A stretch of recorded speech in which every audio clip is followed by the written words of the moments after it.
My wife left me for her college ex and my daughter called him her fairy tale dad.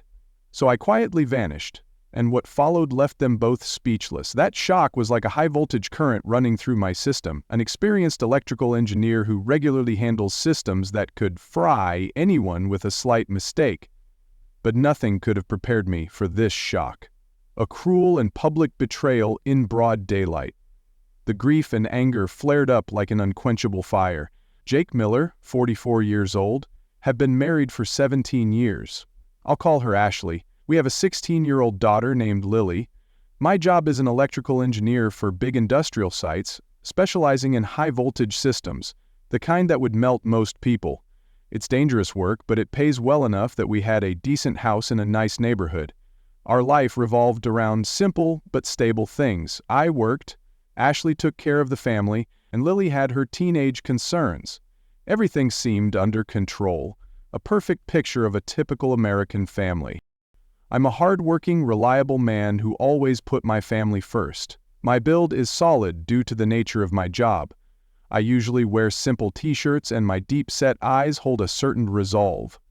Ashley Davis, my wife, with whom I spent 17 years of my youth and adulthood. She's a woman with lightly curled brown hair, a slender figure, who liked to wear yoga pants and feminine dresses. On the surface, she always seemed friendly, approachable, a family woman. Lily Miller, my 16-year-old daughter. Teenager in her formative years, with long brown hair often tied back in a messy ponytail. She was my world, the reason I worked tirelessly.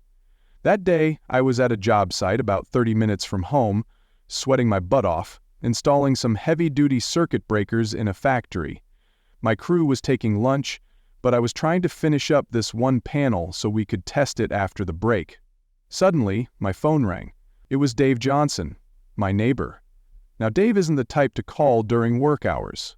We're friendly enough, occasionally have a coffee, watch the game, but not close enough to be calling each other randomly on a Tuesday afternoon. Immediately, a sense of unease rose within me. I felt a coming storm, a terrifying premonition I couldn't name. "Yo, what's up?" I answered, already feeling something was off. "Jake, dude, you need to get home right now," Dave said, sounding panicked. My stomach dropped immediately. "What's happening? Is there a fire? Is Lily okay?" "There's a U-Haul truck in front of your house, man. Like 3 guys are loading furniture into it. Your wife is there supervising." My brain just short-circuited. "What? Are you serious right now?" "Dead serious, bro. They've already loaded your leather couch, that big TV from your living room, and a bunch of other stuff. Your wife doesn't look upset or anything. She's checking stuff off on a clipboard." A cold shiver ran down my spine. I basically ripped off my work gloves and ran to my supervisor. I told him there was an emergency at home, possibly a robbery in progress. The dude took one look at my face and just nodded, "Go." I broke every goddamn speed limit getting home. My mind was racing the whole time. I wondered if this was some kind of organized daytime robbery, or if Ashley was being forced to help at gunpoint. Did she snap and decide to just bail on our marriage? Nothing made sense. As I screeched into our neighborhood, I could see the big 26-foot U-Haul from the end of the block, parked half on our lawn, and sure enough, there's Ashley in her yoga pants and tank top, holding a clipboard, looking completely unfazed, while some guys I'd never seen before were carrying our furniture out of our house. But what really got me seeing red was this tall dude in designer sunglasses and a polo shirt, pointing and directing the movers like he owned the place. He was standing on my property, giving orders about my stuff.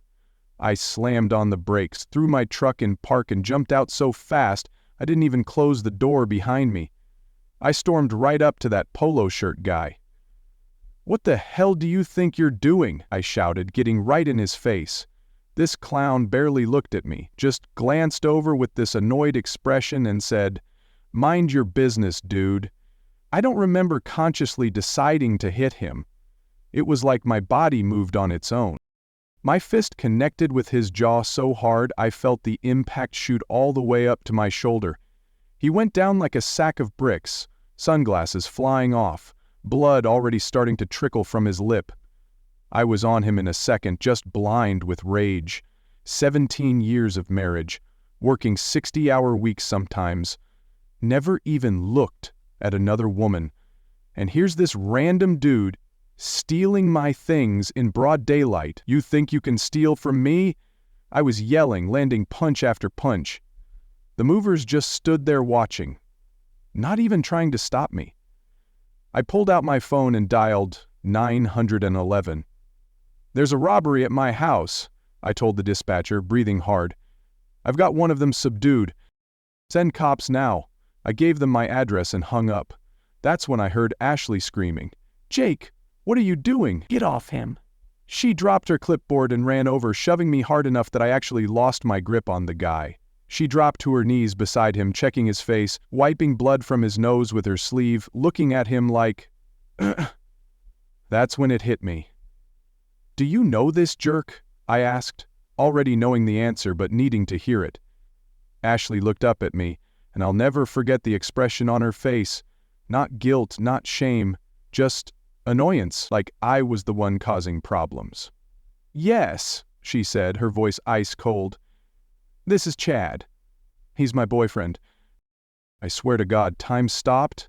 My ears started ringing. 17 years, a lifetime together. And this is how I find out. Before I could even process what was happening, my foot connected with Chad's ribs, hard. He groaned and curled up. Then I kicked him again, this time right on target. He made this high-pitched wheezing sound that would have been hilarious in any other situation. "You're my wife!" I shouted at Ashley. "And you're moving our stuff out with your boyfriend?" I looked at the U-Haul, then back at her. "What the hell is this? You're just leaving, taking half our things without even telling me?" She stood up, brushing dirt off her knees. "I was going to call you after. I didn't want a scene." A scene like this was just some minor inconvenience. Like she wasn't blowing up our entire life without even a conversation. The cops showed up before I could really process what was happening. 2 cruisers, lights flashing. The neighbors were all out on their porches by this point, watching the show unfold. A big cop immediately got between me and Chad, who was still on the ground, moaning. "What's going on here?" he demanded, hand hovering near his weapon. "I'm the homeowner," I said, trying to keep my voice steady. "I got a call from my neighbor that people were loading my furniture into a truck. I came home and found this guy directing the movers." My wife apparently decided to leave me and take half our stuff without telling me. The officer looked at Ashley. "Ma'am, is this your husband?" She nodded, still looking pissed. "And you're removing items from the house?" "I'm taking my half," she said, like it was the most obvious thing in the world. The officer sighed. "Ma'am, you can't just take things from the marital home without a court order. Until a judge orders the assets to be split, you can't legally remove furniture or major possessions." Ashley's face went from annoyed to shocked. "What? That's ridiculous. Half of this stuff is mine." "Maybe so," he said, "but you need legal documentation before you start dividing property. What you're doing right now could technically be considered theft." Her mouth dropped open. "Theft? It's my stuff too." "The law doesn't work that way, ma'am. You need to go through proper legal channels." By this time, the second cop was helping Chad up. Dude's face was already swelling, blood smeared across his chin. He was giving me the death glare, but wisely kept his mouth shut. "So, what am I supposed to do?" Ashley demanded. "You can take your personal effects, clothes, toiletries, items that are clearly yours alone, but furniture, electronics, anything that could be considered jointly owned, stays until the courts decide otherwise." Ashley looked like she was about to explode. I can't believe this." Chad finally spoke up, his voice nasal from his busted nose. "Baby, let's just go. We'll figure it out later, baby." I lunged toward him, but the cop caught me. "That's enough," he said firmly. "One more move like that and you're in cuffs too." I backed off, but I was still seeing red. The cops turned to the movers, who'd been standing around this whole time like they were watching a damn reality show. "You guys need to unload everything you've already put in the truck now." They shrugged and started carrying stuff back inside. "This isn't over," Ashley hissed at me as she stomped into the house to pack her clothes. "Oh, it's just getting started," I called after. After the cops left, one stayed to make sure everything got put back, and Ashley only took her personal stuff. I sat in my living room staring at the wall, trying to process what the hell had just happened. My knuckles were bruised and swelling. My wedding ring felt like it was burning a hole in my finger. I took it off and tossed it onto the coffee table. I was still sitting there when Lily got home from school. She walked in, backpack slung over one shoulder, and stopped short when she saw me. "Dad, why are you home?" Then she noticed the state of the living room. Furniture all askew from being moved and put back, a few drops of blood on the carpet from where I'd beaten Chad's ass. The curiosity was clear in her eyes, a big, unasked question about this chaos, but I knew the answer would be far more painful. "What happened?" Lily asked. My rage was still burning, but seeing her standing there, with that innocence and confusion on her face, something in me softened. But then, in that moment of weakness, a truth even more painful than Ashley's betrayal was about to be revealed, a truth that would shatter everything I had ever believed. You definitely don't want to miss the next shocking truth. Comment 1 now so you don't miss anything. I patted the couch next to me. "Sit down, kiddo. We need to talk." She sat, looking nervous. "Is everything okay?" I took a deep breath. The air in the living room still hung heavy with the scent of chaos from the moved furniture, and a few dried drops of blood on the carpet from where I'd beaten Chad served as a grim reminder. My heart pounded, but I tried to keep my voice as calm as possible. Lily Miller, 16, my daughter. She was the only one left in my life after this storm. Her long brown hair, usually meticulously styled, was now pulled back in a messy ponytail. Her eyes, once so bright, now had dark circles under them, perhaps from late-night studying, or perhaps from something else I didn't yet know. She was a smart girl, but at that age, kids are often easily influenced. "Your mom left today. She's seeing someone else." I expected a horrified reaction, shock, confusion, or even tears. That's the natural reaction a 16-year-old should have when hearing their parents are separating this way. I braced myself to hold her, to comfort her, to be her only anchor. But what I didn't expect, what left me stunned, was Lily's reaction. What I didn't expect was for Lily to just nod slightly and say, "Oh, you mean Chad." The air left my lungs like I'd been punched. That single sentence hit harder than any punch I'd just landed on Chad. "You? You knew about him?" My voice sounded hollow even to me, like an echo from an empty room. Lily started picking at her nails, not meeting my eyes, a sign of her nervousness and attempt to avoid my scrutinizing gaze. "Yeah, Mom told me a while ago." "How long?" I tried to keep my voice from trembling. She shrugged. "Like 6 months, maybe? He's her college boyfriend. They reconnected on Facebook last year." Each word Lily uttered was like a knife twisting in my heart, cutting through the facade of peace I'd lived behind for so long. My own daughter, my flesh and blood, had known my wife was cheating for months, and never said a word to me. The feeling of betrayal didn't just come from Ashley, but from the very child I'd dedicated my life to protecting. "Mom says he's her soulmate," Lily continued, still not looking at me. "That they were meant to be together, but life got in the way. He had to move to Europe for work right after college, and they lost touch. She said she only married you because you were stable and would be a good provider. So I was just a backup plan, just an ATM machine?" Lily shrugged again. "She said you were a good choice, reliable, nice, but she never really loved you the way she loved Chad." The casual way she said it, like she was discussing the weather, like my entire life hadn't been a goddamn lie, like she hadn't been complicit in keeping this secret from me. "So, if Chad had never left for Europe, your mom would have married him instead and you would have been his kid. That would have been better, right?" I asked, trying to keep my voice steady. "Yeah," Lily said with a dreamy look. "Mom says they're soulmates. It would have been perfect." Her cruel innocence was like a final punch. "Who else knows about this?" I asked. "About Chad? Grandma and Grandpa know," I said, referencing Ashley's parents. "They never really liked you anyway. She said they always thought Mom could do better." That was the final straw. 17 years with those people. 17 Christmases, Thanksgivings, and birthdays, fixing their cars, helping them move, building them a goddamn deck for their retirement house, and they'd never really liked me. I laughed. It wasn't a happy sound. "Dad, are you okay?" Lily asked, finally looking concerned. I gave her a smile that I knew didn't reach my eyes. I looked straight at her, and in that moment a cold, clear decision formed in my mind. I wouldn't let myself be destroyed again. I wouldn't let them continue to trample all over my life.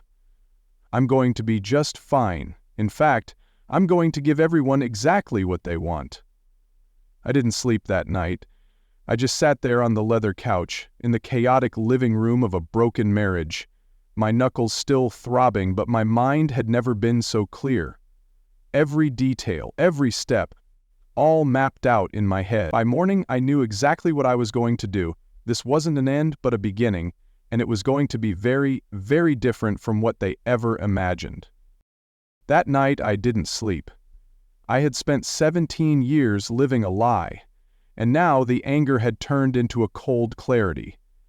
I decided I wouldn't let myself be ruined again. This Jake Miller was going to clean house, leaving no way out for Ashley, the woman who'd destroyed my life.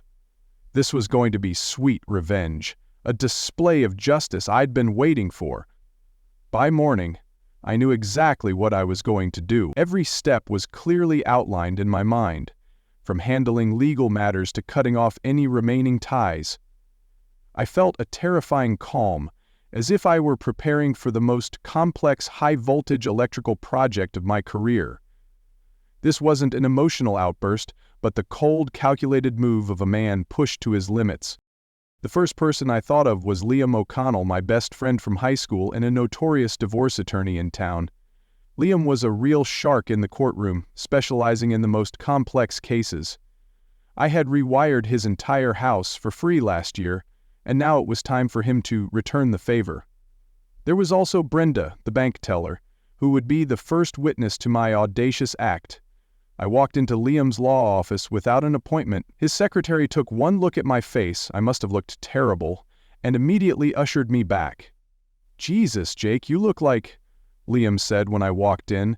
"What's going on?" I didn't beat around the bush, telling him everything, from Dave's call, the U-Haul, to the bitter truth from Ashley and Lily. The anger flared in my voice as I recounted the betrayal. "I need this done fast," I told Liam, "and I need to protect everything I have. She gets the absolute minimum required by law, not a penny more." Liam nodded, his sharp eyes scanning me. "We'll file today, emergency hearing to freeze assets too, since she already tried to remove property," he said, his voice firm. "What about custody?" I asked, laughing bitterly. That question stung, but I had made my decision. Let her have Lily. They deserve each other. Liam raised an eyebrow, an expression I rarely saw on his usually stoic face, but he didn't argue. "Child support will still be required." "Fine, whatever the law requires, until she's 18, but nothing extra." After the lawyer, I went straight to our bank, walked up to the teller with my ID already out. "I need to withdraw from our joint account," I said, "all of it." The teller, her name tag said Brenda, looked nervous when she saw the balance. "Almost $23,000, 0 cents, our emergency fund, plus some savings for a kitchen remodel we'd been planning. The entire amount, sir?" "Actually," I said, "leave $37, 0 cents in there. That's exactly what my wife has contributed to that account in the last year. The rest came from my paychecks." Next, I called HR at my company and removed Ashley as the beneficiary on my 401k and life insurance, replacing her with my sister. I called our credit card companies and reported the cards as lost so they'd be deactivated. Canceled our joint Costco membership, Netflix, Hulu, Amazon Prime, everything. I even called our gym and told them my wife would no longer be on my family plan. Then, I called my mom and filled her in on what happened. "I can't say I'm surprised," she said after a long pause. "That girl always had wandering eyes, even at your wedding. Why didn't you say something? Would you have listened? You were so in love." Besides, I didn't have proof, just a feeling. Mothers know these things.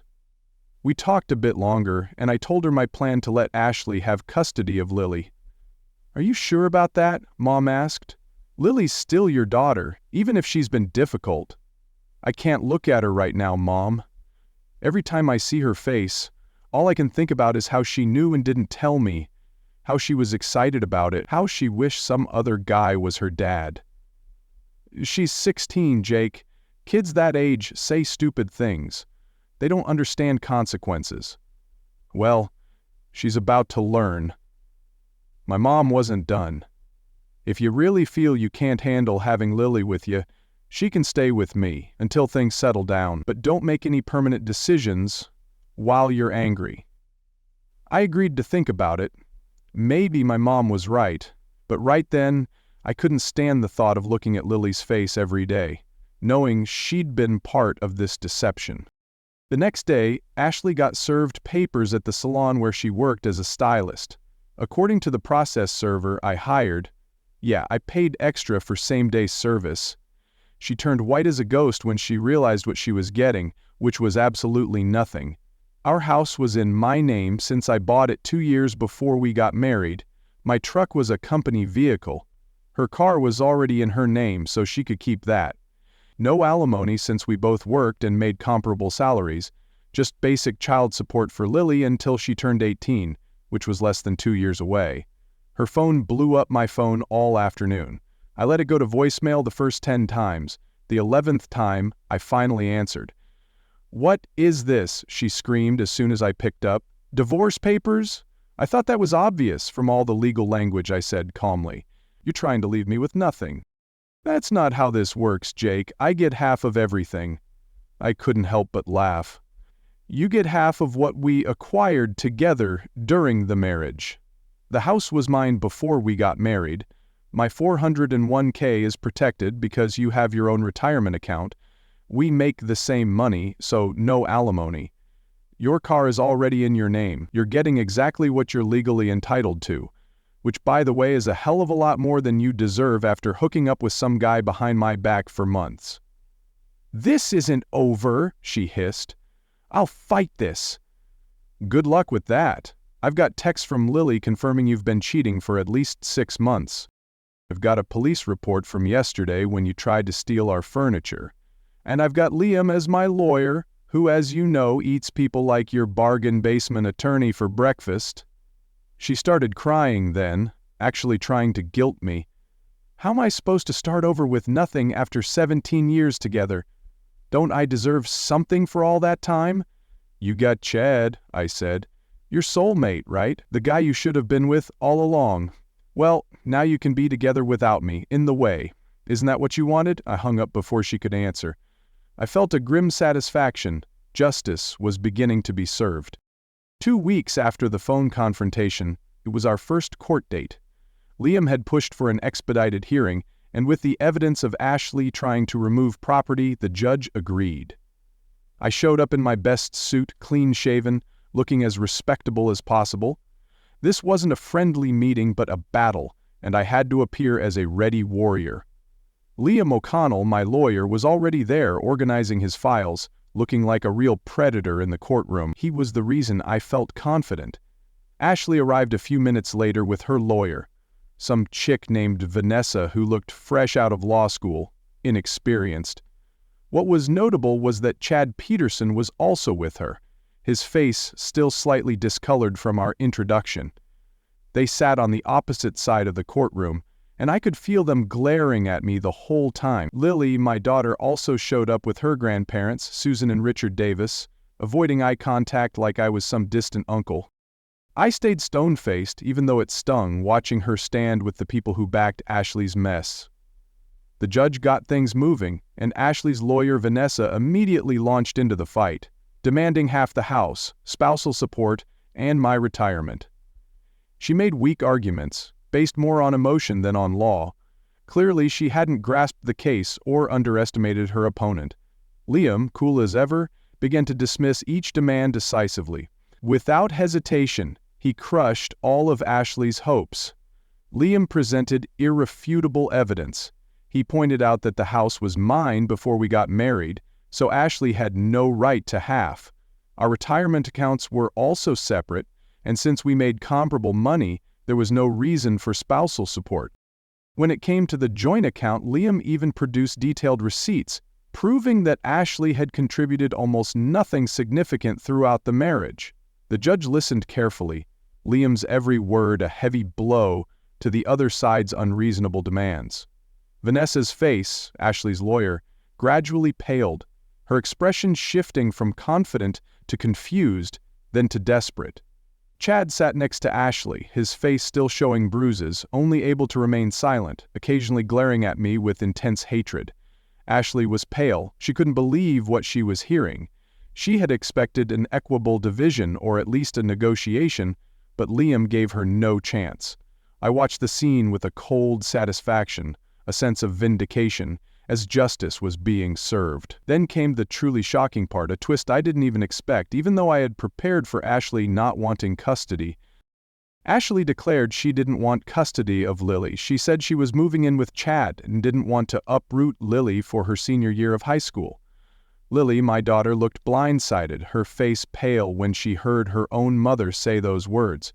This was a direct refusal, a complete abdication of maternal responsibility, which was even more painful than her cheating. It was the clearest proof of Ashley's selfishness. Liam, with incredible composure, suggested Lily stay temporarily with her grandparents, Susan and Richard Davis, and surprisingly, they agreed. The judge approved this, making temporary custody official, and ordered both Jake and Ashley to pay child support. I felt a strange relief as this burden was resolved, though I knew the path to healing with Lily would be very long. As we left the courtroom, Lily called after me. I stopped, turning to face her. She looked smaller somehow, frailer, more like a child than the teenager who had so casually told me I was just a placeholder in her mother's life. "Why don't you want me to live with you?" she asked, tears streaming down her face. "You hate me now." Though my heart still ached, and I was angry about what had happened, seeing my daughter's tears, something in me began to soften. This was just the beginning of a new journey, a difficult but necessary one. I didn't mean it, I was just repeating what Mom said. Those words from Lily, the tears streaming down her face, touched a hidden corner of my heart that I thought had frozen over. The truth about Lily being manipulated by Ashley was about to be revealed, opening a small door for healing, a faint glimmer of hope amidst the emotional wreckage.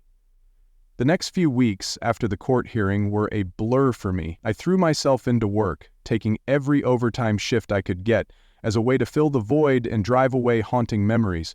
When I wasn't working, I was looking for a new place to live.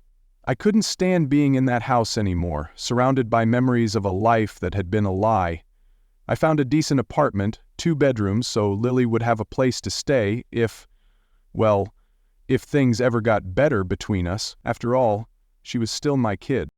Susan Davis, Lily's grandmother and Ashley's mother, was the first to break the silence. She's a woman with elegant gray hair, a kindly face, often wearing glasses. Susan always cared about Lily and had likely been monitoring her situation. I knew she wasn't one to easily meddle in other people's affairs, so her call signaled something truly serious. Ashley tried calling a few times, but I always let it go to voicemail. Her messages ranged from angry threats to tearful pleas, then cold negotiations about dividing up small household items. I only responded to practical messages, and only via text. About 3 weeks after the court hearing, I got a call from Susan. "Jake, it's about Lily," she said, her voice tight. "She's not doing well." My heart dropped. "What's wrong? Is she sick?" "Not physically. She's hardly eating, barely sleeping. Her grades are dropping. She's devastated, Jake. She thinks you've abandoned her," I sighed, rubbing my temple. The anger resurfaced as I recalled Lily's cruel words in court. "Susan, she knew about the affair for months and didn't tell me. She told me to my face she wished another man had been her father. What am I supposed to do with that?" I waited for an excuse, an explanation for Lily's behavior. There was a long pause. The conversation seemed stuck in pain and misunderstanding. "Did you know?" Susan finally said. her voice hesitant, as if she were revealing a painful secret. "Ashley told Lily she'd send her to boarding school if she ever told you about Chad." I sat down hard. "What?" "Ashley threatened her, said if Lily ruined things, she'd make sure Lily regretted it. That girl was trapped between her parents, Jake. She made a mistake, but she was manipulated by her mother." I didn't know what to say. I'd been so hurt, so angry. I hadn't considered that Lily might have been coerced into keeping the secret. My anger shifted from Lily to Ashley, a colder, deeper fury. "Would you be willing to talk to her?" Susan asked. "Really talk? I think she needs to hear from you that you don't hate her." I promised I'd come by tomorrow after work. When I showed up at Susan and Richard's house the next day, Lily was sitting on the front porch. She looked terrible, pale with dark circles under her eyes. Her hair, which she'd always taken such pride in, was pulled back in a messy ponytail. She stood up when she saw me, uncertain. "Your grandmother called me," I said. "She said you're not doing great." She shrugged, looking at the ground. "I'm fine." I sat down on the porch steps and patted the spot next to me. After a moment's hesitation, she sat down. "Grandma told me Mom threatened you," I said, "about keeping the Chad thing a secret." Lily tensed beside me. "Mom said she'd send me away, that I'd never see my friends again, that it would be my fault, her happiness was ruined." I took a deep breath, trying to control the fresh wave of anger at Ashley. "Why didn't you tell me that in court? Or before?" "I was scared," she whispered, "and ashamed. I knew it was wrong what Mom was doing, but I didn't know what to do." We sat in silence for a minute. "I never wished Chad was my dad," she finally said. "Not really, Mom kept telling me how perfect he was, how happy they were going to be. I guess I wanted to believe her that there was this perfect life waiting for us." "Life isn't perfect, kiddo. There's no such thing as soulmates or fairy tale endings. There's just people trying their best, sometimes failing, sometimes succeeding." She nodded, wiping at her eyes. "I know that now." Another silence. "I miss you, Dad," she finally said, her voice breaking. Something in my chest loosened. I reached out and put my arm around her shoulders. "I miss you too, Lily." She leaned into me, and suddenly she was sobbing, her whole body shaking. I held her, letting her cry it out, feeling my own eyes getting wet. "I'm sorry," she kept saying between sobs. "I'm so sorry." "I know," I told her. "I know you are." When she finally calmed down, I said, "How would you feel about coming to see my new apartment this weekend? It's nothing fancy, but I've got a room set up for you if you want it." She looked up at me, hope in her eyes for the first time. "Really?" "Really. We've got a lot to work through, and it won't all happen overnight. But you're my daughter, Lily. That hasn't changed." She hugged me so hard it actually hurt. "I'd like that," she said. "I'd like that a lot." As I was leaving, Susan stopped me at the door. "Thank you," she said quietly. "And I'm sorry, Richard and I. We should have said something when we found out what Ashley was doing. She's our daughter. We thought she'd come to her senses." I nodded, understanding in a way I wouldn't have before. We all make mistakes trying to protect our kids. The next step was the final divorce hearing, but this time I felt much lighter knowing I had found my daughter again. The final divorce hearing was mostly a formality, but I knew, instinctively, that it wouldn't end quietly. There would be one last confrontation, a raw drama of belated regret and bitter consequences. Ashley would have to admit her mistakes and face the painful end she had created for herself. I braced myself for that moment, both curious and anticipating a sense of justice. The final divorce hearing took place. The judge made the temporary orders permanent with a few minor adjustments. Lily would split time between my apartment and her grandparents' house, with the option to stay with Ashley on occasional weekends if she wanted to. But Lily didn't. She knew staying with her grandparents was best for her right now.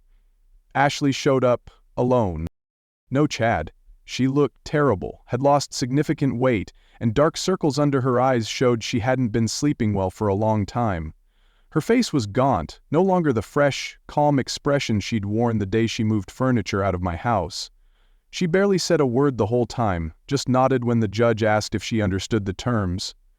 The arrogance was gone, leaving only a tired shell of the woman I once knew. As we were leaving the courthouse, I thought it was over. I walked away, feeling a weight lifted. But then, I heard her call. "Jake, wait!" Ashley called, her voice weak and pleading.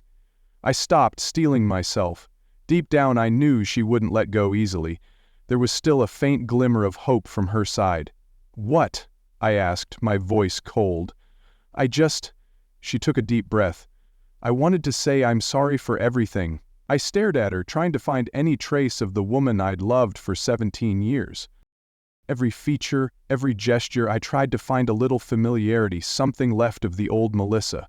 But no, it was just the current Ashley, a woman ruined by her own choices. "A little late for that, isn't it?" I said, blunt and cruel. She looked down at her hands, avoiding my gaze. "Chad left. He wasn't who I thought he was." I couldn't help it. I laughed, a bitter laugh. "You threw away our entire life together for a guy who bailed on you after a month. Classic." "It wasn't like that," she protested weakly. "He was different than I remembered." "Let me guess, the fantasy didn't match the reality?" I said, my gaze sharp as a dagger. She didn't answer directly, just hung her head. "I made a mistake, Jake. A terrible mistake." "Yeah, you did. Several, actually," I retorted, without mercy. She looked up at me and I could see she'd been crying, tears streaming down her gaunt face. Is there any chance we could?" "No," I cut her off decisively. "Not in this lifetime." "You didn't just cheat on me, Ashley. You lied to me for months. You manipulated and threatened our daughter. You tried to steal from me. You broke every promise you ever made to me." "There's nothing left between us." "I still love you," she whispered, her voice almost inaudible. I shook my head. "No, you don't. You love the idea of me as a safety net, now that your fantasy blew up in your face." She flinched, like I'd slapped her. "That's not fair. None of this is fair, Ashley. Welcome to real life." I turned to walk away. "He hit me," she blurted out. I stopped, not turning around. "Chad?" she continued, her voice trembling. "He had a temper?" I never saw it before we moved in together. He'd get so angry over nothing, and one night he just snapped. Despite everything, despite how deeply she had hurt me, I felt a flash of anger, an uncontrollable fury. No one deserves that, not even her. "Did you report him?" I asked, still not looking at her.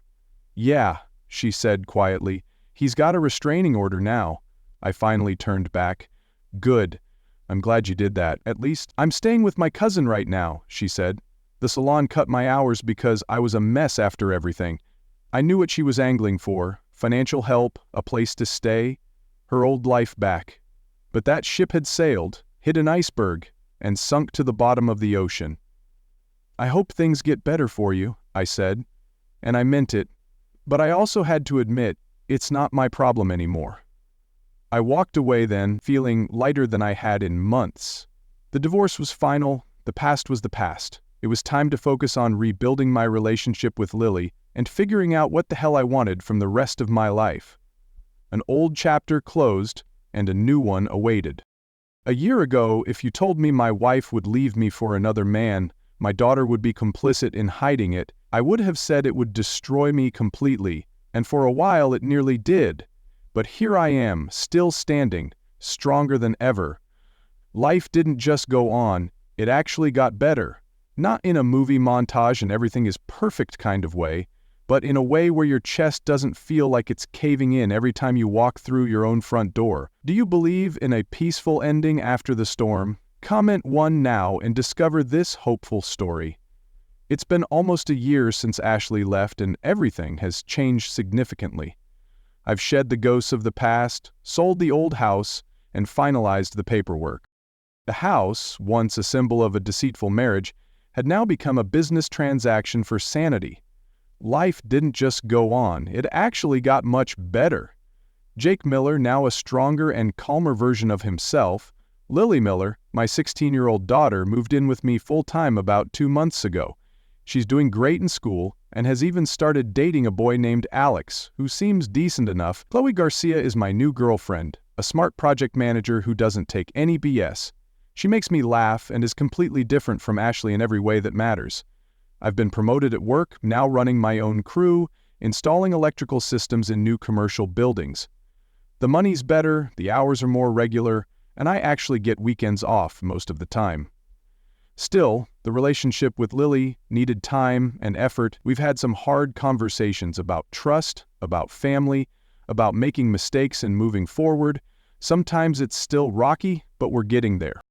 Lily is doing better in school, talking about colleges, even dating Alex. Although I still give him the death stare when he picks her up, as is my fatherly duty. She's seeing a therapist once a week, which has helped her process everything that happened. Last weekend, as we were making dinner, Lily asked about her mom. "Do you ever miss her?" she asked. I thought about it while chopping vegetables. "I miss who I thought she was," I answered honestly. "But that person never really existed, so no, not really." Lily nodded, seeming to understand. "She keeps asking about you. If you're seeing anyone." I chuckled. "Tell her to worry about her own love life. Speaking of which, I have been dating Chloe. She's a project manager for the construction company that hires my electrical crew. We met on a job site when she called me out for using the wrong gauge wire. She was right. Turns out they'd changed the specs and no one told me. She's smart, doesn't take any BS, makes me laugh, and is completely different from Ashley in every way that matters. She's also been divorced, so she gets it. The baggage, the trust issues, the hesitation to dive in again. We're taking it slow. She's met Lily a couple of times, just casual dinners.